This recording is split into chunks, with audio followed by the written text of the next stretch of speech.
Shadrack, it's good to have you on the show this morning. Okay, thank you so much for having me. I'm hoping you're doing well. Yes, I'm doing well. So, within the banking sector, if I had $500,000 and I wanted to make a withdrawal of same amount, what would be the process? Okay, so first, we are looking at issues of risk.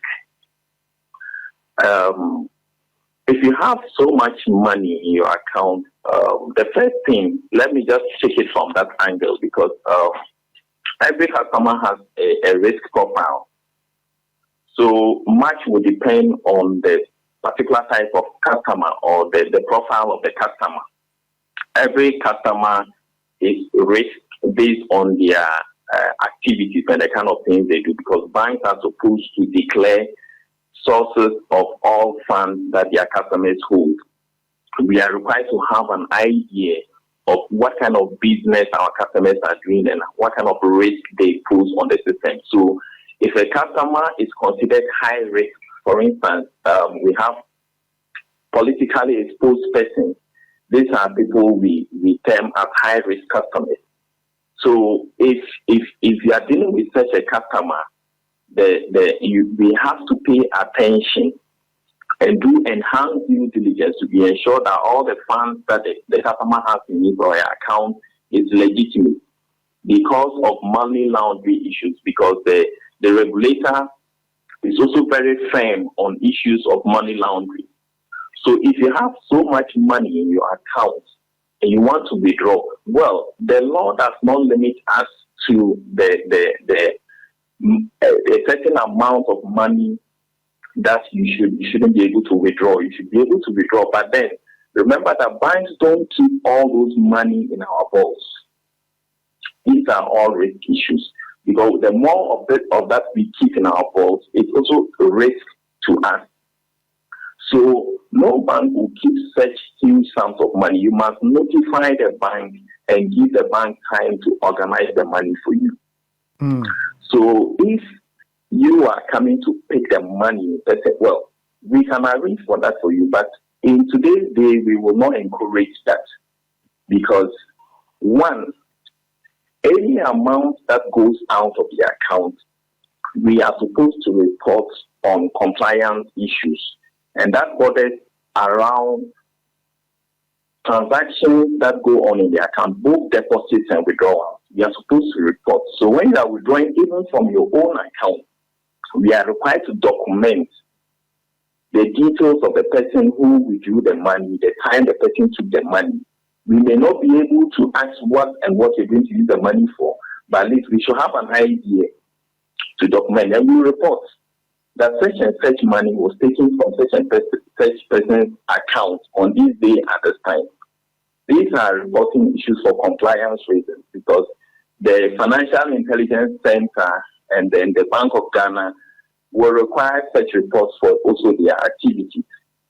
So if you have such money in your account, well, if you give us ample time, banks can organize the money for you, but it's not something we want to encourage because any withdrawal that exceeds certain limits is a suspicion. And one other thing is that when customers are opening accounts, banks are required to take information as to what the source of funds is going to be. So what is the reason for opening the account? Is it for salary? Is it for business? Then what is the source of funds? What is the business you do? So even as money goes into the account, banks are supposed to monitor and report to compliance that such and such person has a customer doing such and such business. But then, of late, I'm seeing deposits of irregular amounts coming in. We are just supposed to make a report so that we put it on file, so that one day when something comes up, we'll be able to respond. I hope this helps. It helps, but you introduced an element called money laundering. Could you elaborate further on that as to what that means? We hear it a lot. What does it mean? Okay, so basically, money laundering has to do with the issue of concealing the origins of illegally obtained money. So you have gotten money, but the original source of the money is being concealed. How did you get that money? Is it through corruption? Is it through some illegal activities, drug dealing or cocaine? What kind of money is it? So money laundering basically deals with these issues. And banks are supposed to ensure that these kind of dealings do not go on. So money laundering is actually a serious issue that the regulator does not joke with. In fact, every person in financial institutions are supposed to be trained on how to handle money laundering issues. So if any customer receives money, we have the right to ask where the money is coming from, take details of who is bringing the money so that we can report any suspicious activity. So you will remember that of late, when you go to the bank to deposit money, the bank will ask for your ID card. And we don't just ask for the ID card. The ID card must be verified. Then we can make a report, like I said earlier on, and keep the record. This is all to ensure that that money we are receiving is not coming from an illegal source. So money laundering is a serious case.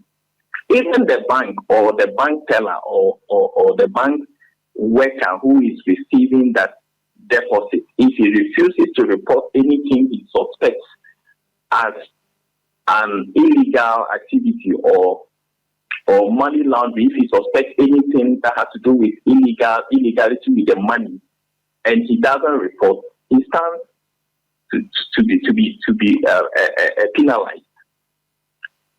So we are looking at concealing the original source of money. What did you do to get that money? Does the business you do generate such income? Okay. So why is this money coming into your account? You came to open an account. Initially, you told us that you were going to be receiving money from your business activity. Then we ask you, how much do you envisage your business activity will generate? You tell us 50,000 on the average.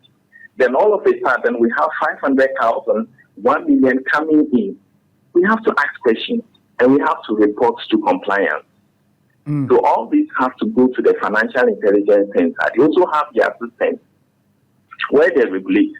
So once we put it on file, then they can do to just check, make sure that we don't have anything illegal going on. All right. Well, thank you. But quickly, from your experience, what would make somebody who understands the banking sector, what would make somebody who is very much experienced when it comes to governance and politics and some of these areas, from your experience, not want to keep an amount close to $1 million in a bank? Okay, so firstly, I think that the rules or the policies regarding the banking system are strict. So someone would find it very difficult to be able to, probably most people don't like to be questioned. Sometimes when you question people about the source of their money, they get angry. They don't want to be questioned. So in order to avoid some of these things, most people would want to just keep the money in their safe in the house, because when it comes into the financial system, we would report it. And probably you don't want you don't want anyone to know about it. You will be asked questions. So in order to avoid those questions, most people would just resort to keeping the money at home. I'm grateful, Shadrack, that you made time to join us this morning. Thank you so much. And that's Shadrack Bavoh. He's a chartered banker, sharing some insights with us when it comes to what pertains within the banking sector.